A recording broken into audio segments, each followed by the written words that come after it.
Minds are like parachutes. They only work when they're open.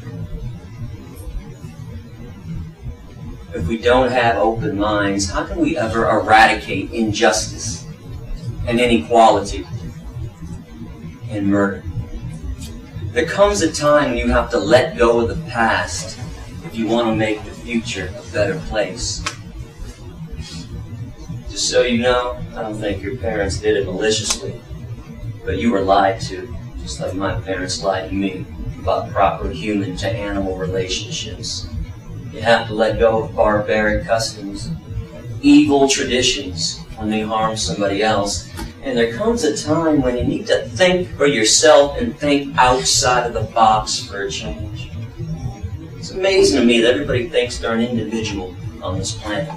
Especially when I see people arguing with each other, Christians, Jews, and Muslims, pro-life, pro-choice, Democrat, Republican, pro-gun, anti-gun.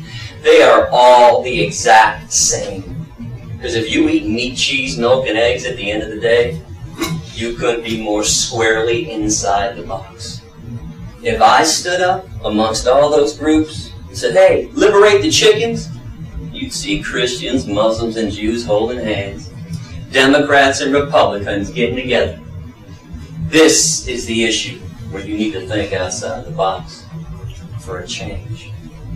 And when we commit unwarranted acts of violence against innocent beings, when we consume that violence, that exploitation, that death, there can be no spiritual health. Because there can be no spiritual health when you consume all that distrust, all that evil, all that hatred.